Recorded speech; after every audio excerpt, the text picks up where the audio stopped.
Again, it's a rich thing.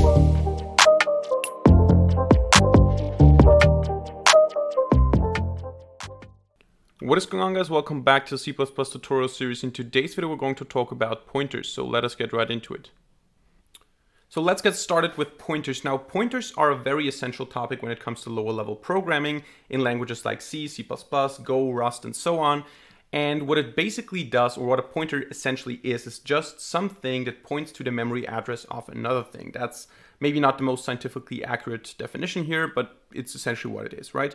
So we can say we have an integer a equals 10 here, and this integer a has a certain size. We can check that size with size of. In my case, it's going to be 4 bytes. So size of a is going to be 4 bytes here. This means we allocate 4 bytes for this particular integer. Now the question is, where is this integer stored? Now obviously it's stored in the RAM, in the random access memory, but the random access memory has a lot of, you could say, blocks or just slots, you could call them. And those are allocated or not allocated, and of course there are a lot of them that are not allocated. Let's say this represents 1 byte, for example. And we have millions of such of those slots in the random access memory. And what we do when we store an integer is we allocate 4 of those bytes here and say, okay, this is reserved for the integer a. Now, in order to know that we're talking about those 4 bytes here and not those 4 bytes here or something else, we have a memory address. So every single slot has a certain address. And this address is what we can print by using the AND operator. I'm not sure if it's called that, but this operator here. This gives us the address of a, the memory address of a. So if I run this, we're going to get a hexadecimal number here. This one, this is the location where the variable a is stored. Now, if I want to store this location, this memory address in a variable, this is then a pointer. So if I say int, and now I have to use this star operator or symbol, this asterisk symbol. And if I say my pointer, for example, equals end a, this means that this here, this my pointer variable here, is pointing to the memory address of a. So I can go ahead, for example, and just print out the value of my pointer like that. And we're going to get the same result. So this pointer has as its value the memory address of a. And we can actually get rid of this here. Now, one thing that we can also do with that pointer is we can dereference it, which means that we can add a star here and say, okay, now I'm not actually asking for the value of the pointer. I'm asking for the value of the thing that the pointer is pointing to. So if I do this, I'm going to get the value of a actually. So let's see if that's the case. As you can see, we get 10 as a result because now, of course, my pointer is pointing to a, but if I'm doing it like that, I'm not getting the address of a, which is the actual value of the pointer, but I'm getting the value behind the memory address. So what is stored there? This is how we can print the value of a pointer. So we can now also go ahead and change the value by using the pointer. So we just have to say star my pointer equals 20. And then we can go ahead and see that a has changed because of that statement here. And the important thing is that you always specify the star symbol here, because that means that we're dereferencing the pointer. We're not changing the actual value of the pointer. We're not letting it point to a different address, because we could also go ahead and say my pointer and then the address of another variable. So we could actually change the value of the pointer as well. But by using the star symbol in the beginning here, we're changing the value of the thing that the pointer is pointing to. So in this case, we would get, oh, wrong thing here. F6, there you go. And as you can see, we get 20 as a result here because we changed the value of a by using the pointer, by dereferencing the pointer, by changing what the pointer is pointing to. And you can see that the actual changes are also applied, or actually only applied to a, and the pointer is just the tool that we use to do that. So now let us talk about pointers to arrays or array pointers. And for this, we're going to first of all create an array with 100 slots here. And what we're doing when we're doing that is we're allocating 100 times 4 bytes in this case, because we're storing an integer and an integer has 4 bytes. So 4 times, actually 100 times 4 bytes. And what this means is that we pick a starting address and then we allocate the next 400 bytes for the values. And in fact, the array itself is the pointer to the first position. So we're going to see that this is the case by just saying cout, and then we're going to print, first of all, the memory address of any index. So we're going to say the memory address of the value stored at index 56, and then std endline. And you're going to see that this is some memory address somewhere inside of this array. And then we can go ahead and copy that, and we can change the values to 0, 1, 2, 3, for example. And what you're going to see is that those memory addresses increase with a step size of 4. So we start at a 0 in the end, then 4, then 8, then C, which is 12 in the hexadecimal system. So you can see we're always progressing or increasing by 4, because 4 bytes is what an integer takes up. So the next integer is going to be found 4 bytes after the starting position of the previous integer, obviously. And now we can also go ahead and print out the address of the actual array, not of a specific index, and you're going to see that this is nothing but just a starting index. So if we do that, we're going to get the same index here, because the index of the memory address of the actual array is the same as the memory address of the first element of this array. So the starting element is actually the beginning of the array, obviously, and the array itself is just this memory address. Or just a pointer to that memory address. So what we could do here is we could just say int pointer equals array. So we don't use the AND array or the AND operator on this array here, because the array in and of itself is pointing to that address. And we can see that this is the case because we can go ahead and say cout pointer. And you're going to see that the pointer is now pointing to the same address as the array. So now let us also talk about pointer arithmetics, which means that we can add values to pointers or subtract them from pointers. Let's say we have int a equals 10, and then we have int pointer is pointing to the address of a. What we're going to do now is we can also go ahead and, after printing the address of a, obviously, we can go ahead and increase the value of the pointer by 1. So we can do this a bunch of times, or actually maybe do this once and then copy that,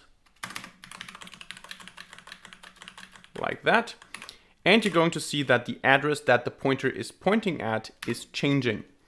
So when we run this, you can see we start at this position here. This is the address of A, and then we have again a step size of 4, and we go to the next address and the next address and the next address, and the pointer is now really pointing to a different address. It's no longer pointing to A, which means that if we do something like pointer dereferenced equals 10 or 20, we're no longer changing A. We can see that A is not going to be changed.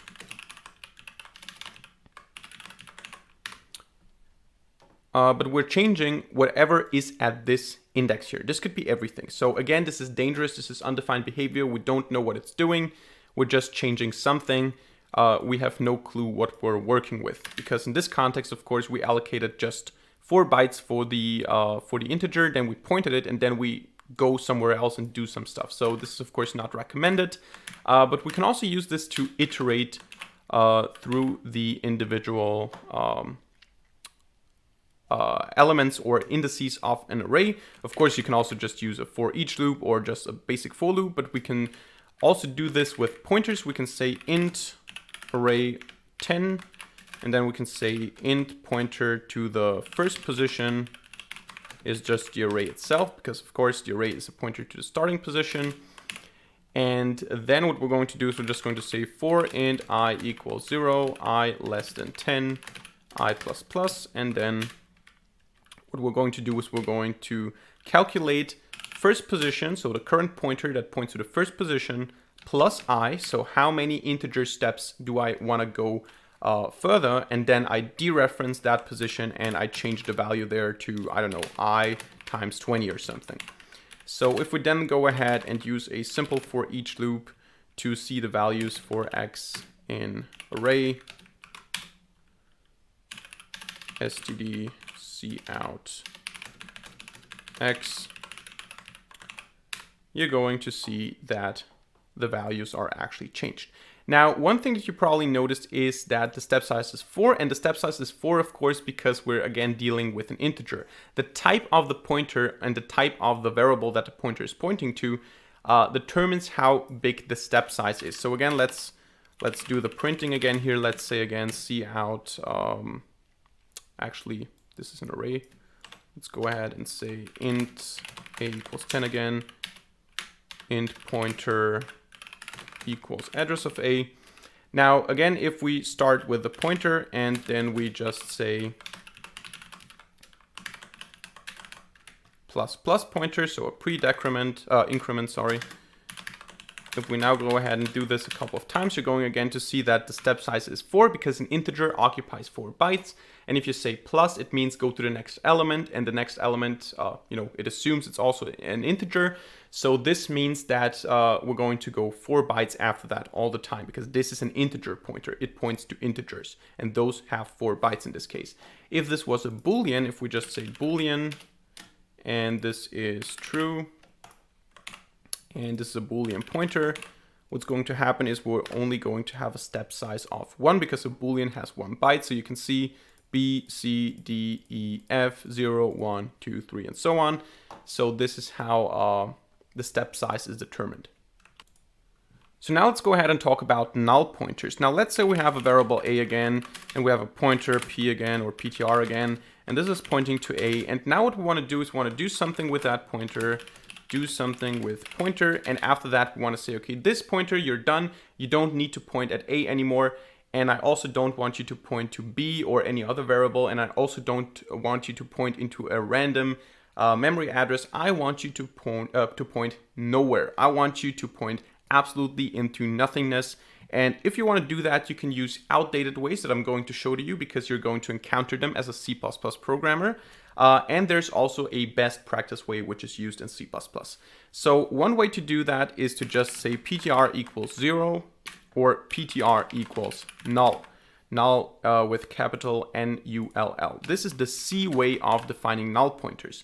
Now, this works and you can still do that, but it's not best practice and it has some problems. I'm not going to go into too much depth as to what can go wrong here, but the basic idea is that when you're passing it to a function, null is essentially just another way of saying 0, so it's just a name for 0. The value of null is still 0. It's still an integer, a number 0.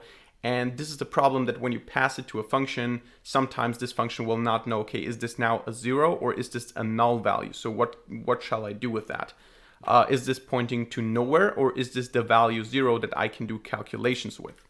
And you're going to encounter this null value over and over again if you work with old code or if you work with C code. But in C++, if you have the chance, always define null pointers. So null ptr, like that. This is not an integer, this is not a number, and it's not going to be mistaken as one. So you can use it. This is the best way to say, okay, this pointer is pointing nowhere.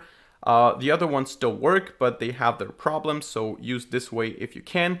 But the good thing about this is that if you say if null pointer equals 0, because old code bases like to do that, because or actually null pointer, you're not going to ask directly, but if you say ptr, if ptr equals 0, you're going to get a yes here. So you're going to see this message here because it's going to go into the if branch. Because this is in fact going to be 0, even though it's not the value 0, null pointer is not 0.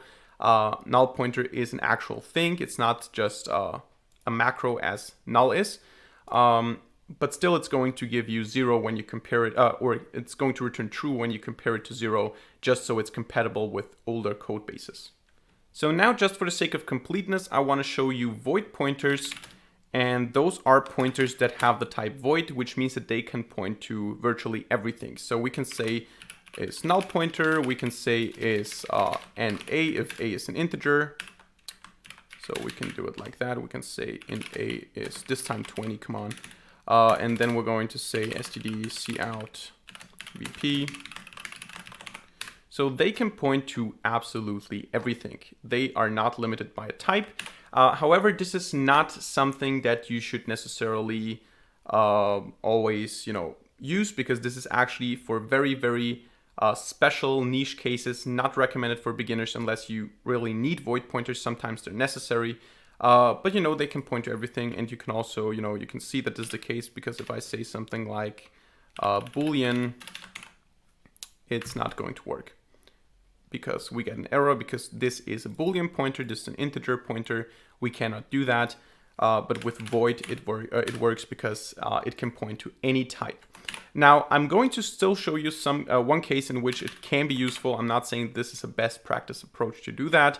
But let's say, for example, we have something like, I have a character, and this character is called my character, and it has the value a. And now what I want to do is I want to know the memory address of a. I want to know where is a actually at. And the problem with that is that if I go ahead and say, okay, and my character, we're going to see, first of all, let me remove that, and let me remove that.